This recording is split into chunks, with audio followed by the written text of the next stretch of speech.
বাংলাদেশের পত্রিকাগুলো মাঝে মাঝে কিছু সত্য নিউজও দেয়।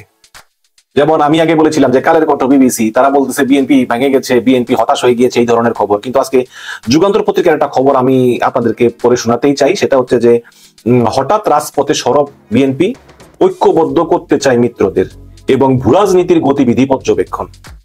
এখানে বলেছে যে সরকার বিরোধী আন্দোলন পুনর্জীবিত করতে আবার রাজপথে সক্রিয় হতে চাইছে বিএনপি। দ্বাদশ জাতীয় সংসদ নির্বাচনের 4 মাস পরে হঠাৎ এই অঞ্চলে ভূরাজনৈতিক পরিস্থিতি পরিবর্তনের বিশেষ ইঙ্গিত থেকে দলটির নীতি নির্ধারক মহলটা আসলে এইরকম সিদ্ধান্ত নিয়েছে।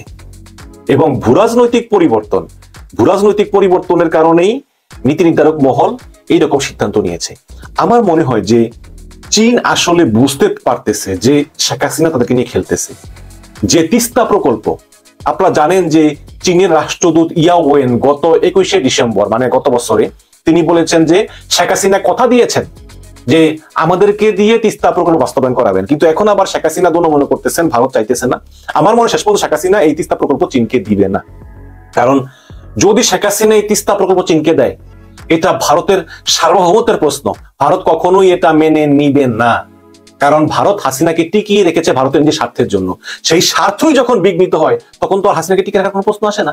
তো এটা হাসিনা করবে না, চীনকে দিয়ে এটা করাবে না, এবং এটা চীন বুঝে গিয়েছে। এবং নতুন ভূরাজনৈতিক পরিস্থিতি, এবং এই নতুন ভূরাজনৈতিক পরিস্থিতি বলতে আসলে বিএনপি কি মনে করতেছে, অবশ্যই বিএনপির কাছে আমাদের চেয়ে বেশি তথ্য আছে। রোনাল্ডো বাংলাদেশে আসতেছেন, আমরা দেখতেছি আসলে কি আছে।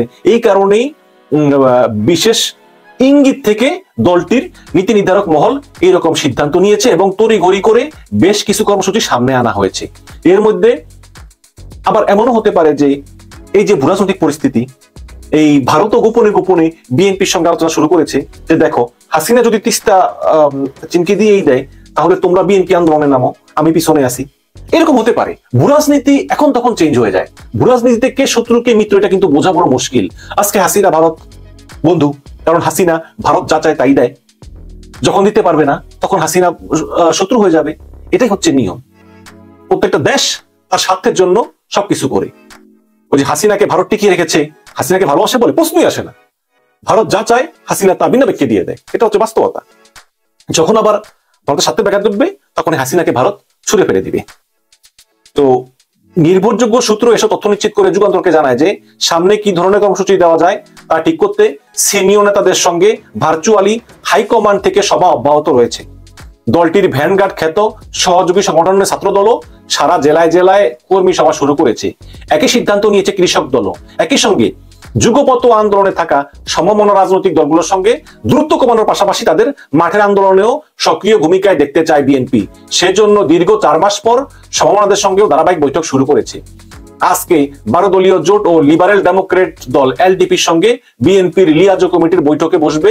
কাল বৈঠক করবে জাতীয়তাবাদী সমমনা জোট লেবার পার্টির সঙ্গে। বৈঠকের কথা স্বীকার করে 12 দলীয় জোটের সমন্বয়ক ও জাতীয় দলের চেয়ারম্যান সৈয়দ এহসানুল হুদা যুগান্তরকে বলেন যে রোববার বেলা 3টায় বিএনপির চেয়ারপারসনের গুলশান কার্যালয়ে বৈঠক হবে। সেখানে আন্দোলনের কর্মসূচি সহ চলমান রাজনৈতিক পরিস্থিতি নিয়ে আলোচনা হতে পারে। এবং দ্বাদশ জাতীয় সংসদ নির্বাচনের পর অনেকটাই স্থবির হয়ে গিয়েছে সরকার বিরোধী আন্দোলন। বিএনপির নিজস্ব কর্মসূচি পালন করেছে মাত্র, মিত্র দলগুলিও নিজেদের মতো করে মাঝে মধ্যে পৃথক কর্মসূচি পালন করেছে। 13ই জানুয়ারির পর লিয়াজো কমিটির আর কোনো বৈঠক হয় নাই, যুগপৎ কর্মসূচিও নাই। সমমনা রাজনৈতিক দলগুলো নিয়ে কোনো দিক নির্দেশনা না থাকায় বেশ কয়েকটি দল একেবারে নিষ্ক্রিয় ভূমিকায়। সরকার বিরোধী এক দফা আন্দোলনে লক্ষ্য অর্জন না হওয়ায় ক্রমেই বিএনপির সঙ্গে দূরত্ব চলছিল সমমনা দলগুলোর। এমন পরিস্থিতিতে বুধবার গুলশানে চেয়ারপারসনের কার্যালয়ে সমমনা দলের কয়েকজন শীর্ষ নেতার সঙ্গে স্কাইপিতে কথা বলেন বিএনপির ভারপ্রাপ্ত চেয়ারম্যান তারেক রহমান। এরপরই দ্রুত পরিস্থিতি পাল্টাতে থাকে।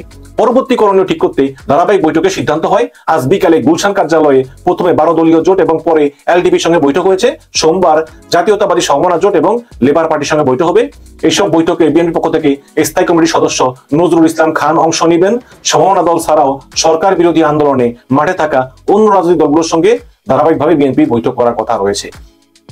হঠাৎ ফের মাঠে নামার আন্দোলনে পরিকল্পনার বিষয়ে নাম না প্রকাশ করার শর্তে বিএনপি একজন বলেন যে তাদের কাছে মনে হচ্ছে দ্বাদশ জাতীয় সংসদ নির্বাচনের পর এখন ক্ষমতাসীন দল আওয়ামী লীগ অর্থনৈতিক সংকট সহ নানা ধরনের বেকায়দায় পড়েছে। সবচেয়ে বড় বিষয় হচ্ছে ভূরাজনীতি। ইন্দো প্যাসিফিক ইস্যুতে স্বার্থের দ্বন্দ্বে হঠাৎ ভূরাজনীতির পাশে এখন উঠলে যাচ্ছে। বিশ্বের পরাশক্তিগুলো এই অঞ্চলে যার যার জাতীয় স্বার্থকে বড় করে দেখতেছে, ফলে অনেক ফরকাস্ট নিয়ে কিন্তু সংশ্লিষ্ট বিশ্লেষকদেরও ঘুম হারাম।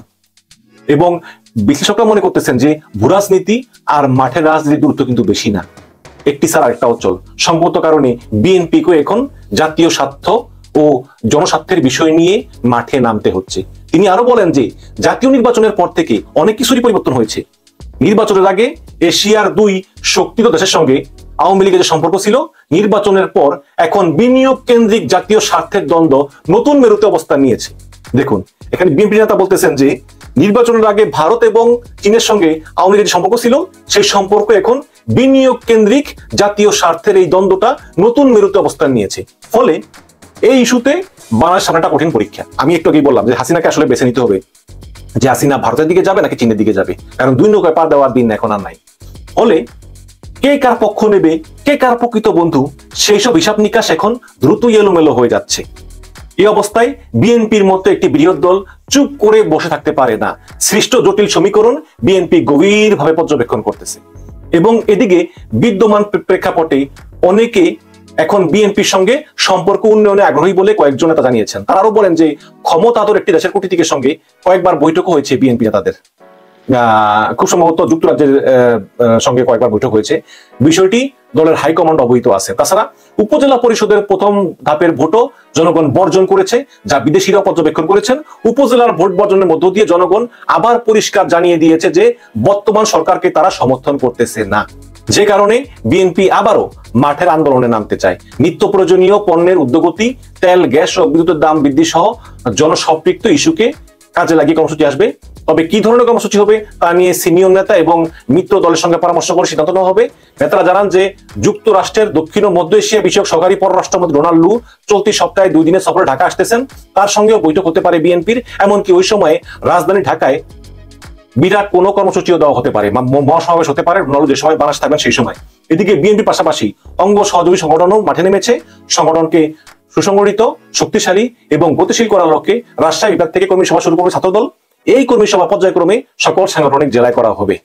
এদিকে শনিবার নয়াপল্টনে এক জরুরি সভায় সারা দেশে কর্মী সভা করার সিদ্ধান্ত নিয়েছে জাতীয়তাবাদী কৃষক দল। এছাড়া বিভাগীয় সাংগঠনিক টিমও গঠন করা হচ্ছে। কর্মী সভা সফলে সকল জেলা ও মহানগরে টিম গঠন করা হবে। অন্যান্য যেসব অঙ্গ সহযোগী সংগঠন আছে তারাও একই সিদ্ধান্ত নেবেন বলে মনে করা হচ্ছে। এবং এতে আবারও নেতা কর্মীরা উজ্জীবিত হবেন এবং মনোবল ফিরে পাবেন মনে করতেছেন একাধিক কেন্দ্রীয় নেতা। দর্শক, এই ধরনের খবর শুনলে আসলে ভালো লাগে। দেখুন, এই যে বিএনপি আন্দোলন করতেছে না, একটু আন্দোলন একটু স্থূল দেখে দিয়েছে, এতে কিন্তু আমিও মনে অনেক কষ্ট পেয়েছি। কারণ এই সরকারকে ছাড়া যাবে না। আপনার শক্তি থাকুক না থাকুক, বিএনপির শক্তি যা আছে তা নিয়ে ঝাঁপিয়ে পড়তে হবে, চেষ্টা করতে হবে। সফল হন বা না হন, চেষ্টা চালিয়ে যেতে হবে। চেষ্টা চালানো বন্ধ করা যাবে না। মুক্তিকামী জনগণ বিএনপির দিকে তাকিয়ে আছে। সেই বিএনপি যতদিন বিএনপির দেহে প্রাণ আছে ততদিন পর্যন্ত বলতে হবে, হাসিনা তুমি অবৈধ, তোমার জনগণের ম্যান্ডেট নাই, তোমার ক্ষমতা থাকার কোনো অধিকার নাই। এই এক দফা আন্দোলন, হাসিনার পতন, এটা চালিয়ে যেতে হবে, এটার কোনো বিকল্প নাই।